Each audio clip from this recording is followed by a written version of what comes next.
So in order to frame this mindset, yes, it's going to be a mental block, and that's going to cause all-nighters. So that's one thing they don't tell you.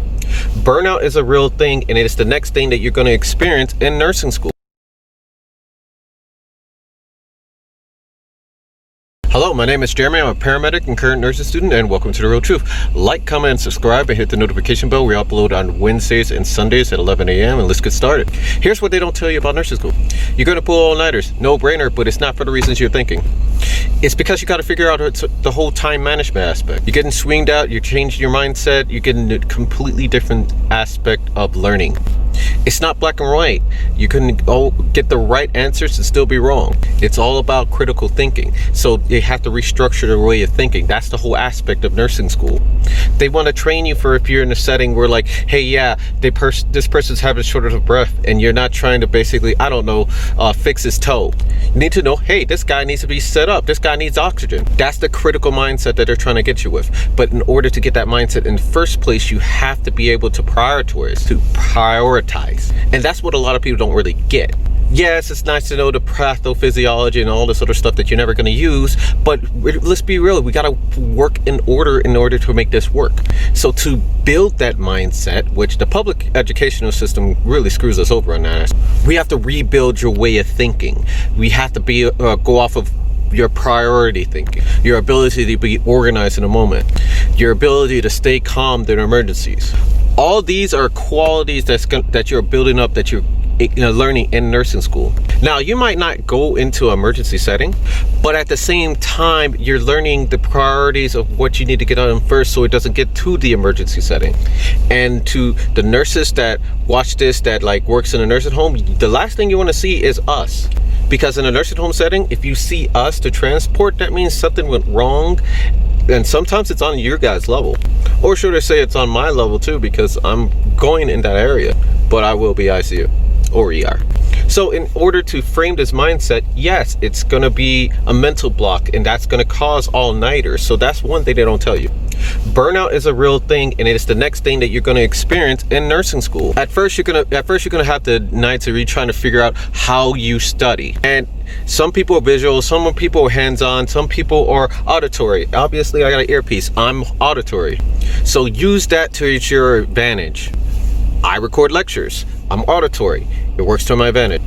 Look at the PowerPoint, reread it back, use different program. I use Anki. It's electric flashcards. I'll put in this link description below. Figure out if you're better off writing or typing your notes. I type my notes. I type faster than I write. Figuring all this out is going to lead to the burnout, and that's when you got to find a balance where you can basically recharge so you can get back in it. And no, it's not abnormal to experience burnout. Everybody does. It is what it is. You are going to have to, the next steps are going to be, you are going to have to come out the pocket. Even if you have a full ride, you still have to buy scrubs, you still have to buy certain supplies, and you still have to basically do school supplies. I'd rather just get a scholarship and pay for the bulk of tuition, but it is what it is. And some courses require the book. Some courses give you the ATI book. Some of them you have to come out the pocket. It's one of those things that you just have to do. You're going to become cynical. That's the next portion. You're going to become a little cynical when it comes to this program. And it's not because you're a negative person. It's not because of negative vibes or whatever and stuff. It's because you got to deal with a lot of things. With nursing, it deals with a lot of time management and sometimes feeling like you're always behind, even when you're caught up. Whether it's care plans, which is a whole bunch of mindset documentary, and just a plan that you pretty much figure out to get you with the mind shape of being a nurse.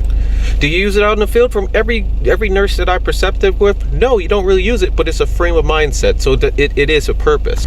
It's more of a management thing for what they basically do. You're following the doctor's orders and making sure that you're not giving medications that won't kill the patient.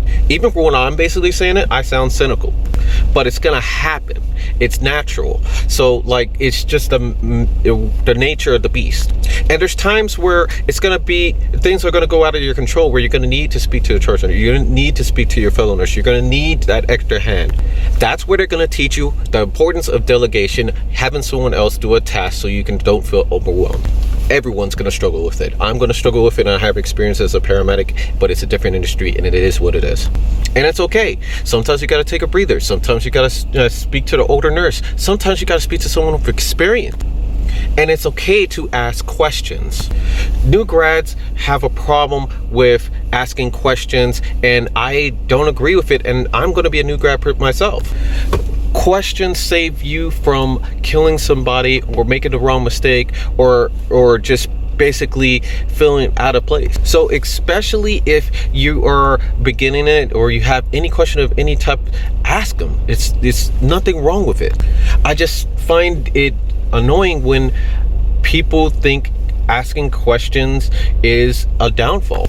I think that's where the concept of nurses eating the young come from, because they're too afraid to ask questions, and then when something goes wrong, it's on them. And you're going to see that in the clinical setting. It's not to scare you, but it's the reality of it. Ask questions to prevent things, and make sure that you're with a preceptor that actually wants to precept. Because there's been a number of certain time spans where some of my classmates have been assigned to nurses that don't want to teach students, and all they get them to do is do a blood pressure, or what they need to be doing injections. They need to be starting IVs. They need to be getting them on the heart monitor and do things that they're going to actually do out in the field. They're really hindering them, and it's really annoying. But at the same time, I know the employer is going to have their pre-training and a residency, and it's going to help out, but it's to break them in easier, you know. And to end it on a lighter note, you're gonna meet people that you're gonna probably have a connection with for the rest of your time, for the rest of your life. I say this because they're experiencing it with you. You're all making the same mistakes. You're all pretty much growing process, and it's one thing that you can share with them whatsoever, you know. Because there's not really many people that got into a nursing program. There's not many people who did the program with you, and it's great.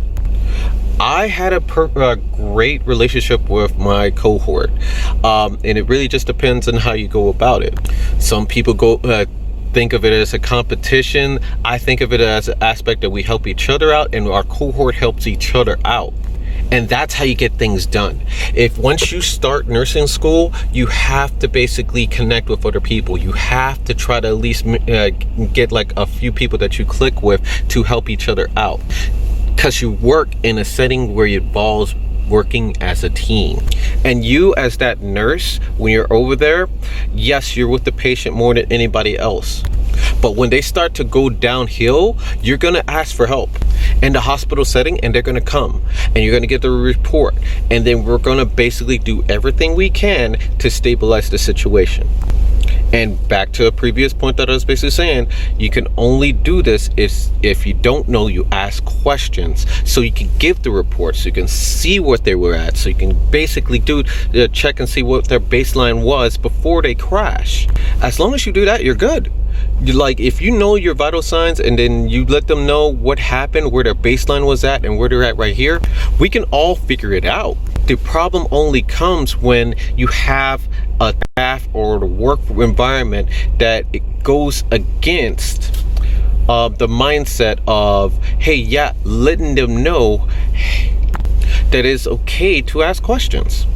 So if you made it to the end of this video, go ahead and hit the like button and subscribe, and hit the notification bell, and check out the next video that's coming up right over here for nursing related content.